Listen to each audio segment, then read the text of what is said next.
नारियल तक नॉर्मली वो छील पाते हैं। जितने फोर्सली जिस ऑब्जेक्ट के ऊपर फोर्सली हिट करना है उतने फोर्स के साथ नारियल आम के हाथ से स्लिप होता है, तो उसी ऑब्जेक्ट के ऊपर उनकी हाथ लगती है तो ये पोर्शन उनकी कट हो जाते थे। और नारियल की जो सेल के ऊपर जो सर होता है आपके इससे ट्विच होती है। अब इसे स्नैच करने के समय नेल को डैमेज कर जाता था। इसे कलेक्ट करने के बाद पानी में नमी होने के लिए छोड़ते हैं। नमी होने के बाद वुडन आर्मर से पॉन्डिंग करना है। ये जो पॉन्डिंग प्रोसेस होता है जो हाथों में छाले पड़ जाती थी, तो ये अपर लेयर जब तक रीज नहीं होती है ये रेसा नहीं निकलता है। अब इसे स्नैच करने के समय नेल को डैमेज कर जाता था।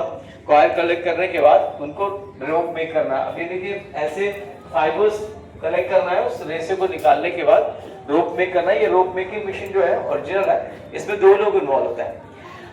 थोड़ा सा इस्तेफा जैसा, हाँ अंदर आ जाइए। सो जैसे व्हील को चलाएंगे, व्हील को चलाने के वक्त हाथों में छाले जैसे फाइबर रिलीज होती है तो उंगलियों पे घाव कर जाते थे। यदि काम नहीं कर पा रहे, सूखा नारियल 30 पाउंड नारियल तेल 10 पाउंड सरसों का तेल। ये कोलो आप देख रहे हैं, ये मॉडल है, बाजू में ओरिजिनल रखा गया और ये जो वेट दिया गया ताकि ये जो वेट ये जो स्टेप और टाइट हो और उनको राउंड एंड राउंड ग्राइंड करना था। अब रुक जाते तो पीछे से जमादार उनके ऊपर चाबुक चलाते थे, उन्हें रुकना नहीं था, अपना काम शाम तक कंप्लीट करना था। यदि काम नहीं कर पा रहे उनकी पनिशमेंट बढ़ती है, जैसे पीछे देख रहे हैं फ्लॉगिंग पनिशमेंट।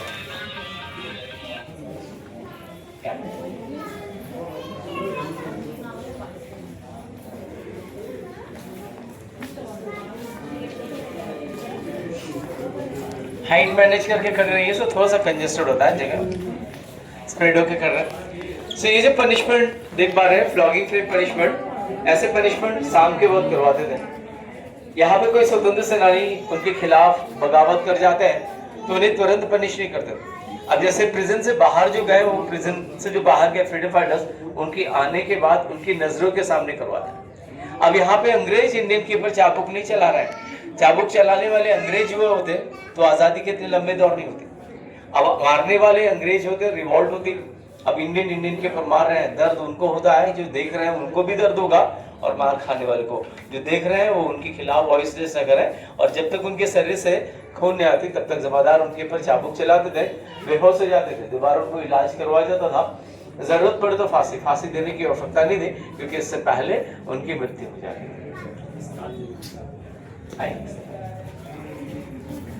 यहाँ पे और थोड़ा कंजेस्टेड है। मैम आप लोग, सर जी आप इस तरफ आ जाए, बच्चों को आगे रखें, हाइट मैनेज करके खड़ा रहे। Please come in this side sir, please sir. Ma'am आप लोग इस तरफ आ सकते हो, अंदर आ सकते हो, हाइट से जो करना है वो भी अंदर जा सकते हो। बच्चों को आगे रखें प्लीज। तो यहाँ पे देख पाएंगे फ्रीडम फाइटर्स के यूनिफॉर्म व्हाइट कलर और उनके गले में नेक रिंग इस्तेमाल किया है।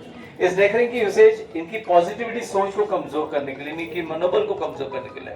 इससे पॉजिटिविटी कैसे कमजोर होगी, जैसे हम आईडी कार्ड्स पहनते तो हम पॉजिटिविटी जनरेट करते हैं, वी फील प्राउड। अब वहां पे courageous, they ready to die for country, उनकी सोच को बदल रहे हैं। सॉरी टू से पेट के गले में हम कॉलर इस्तेमाल कर रहे हैं।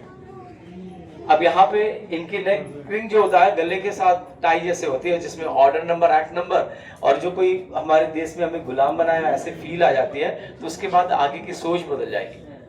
और without any permission someone look forward, जैसे मैं एक्सप्लेन कर रहा हूँ, आई रेज माय हैंड मींस ये भी मैनरिज्म नहीं है, ये स्टैच्यू नहीं, इज इमोशनल फीलिंग। अब उस वक्त वो हर वक्त उनकी घेरवा पे जागते हैं तो अग्रेसिव हो जाएंगे तो आगे की कार्य परफेक्टली नहीं होगी।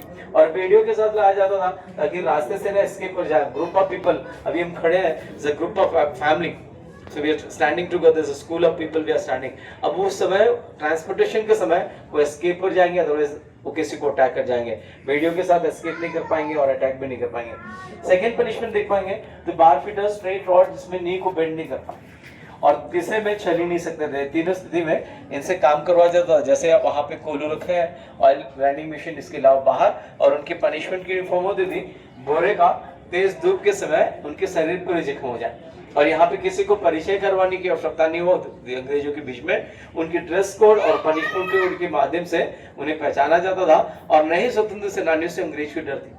अब जो नए लोग आ रहे हैं, every Indian they have 100 hours power, अब उन्हें कंट्रोल करना इम्पॉसिबल है। तब ऐसी स्थिति हमारे लोगों को हम तकलीफों में देखेंगे तो उसे देखने के बाद उनके खिलाफ वॉइस रेस करें। Everything psychology, behind psychology Britishers की डर हुआ करते थे। चलिए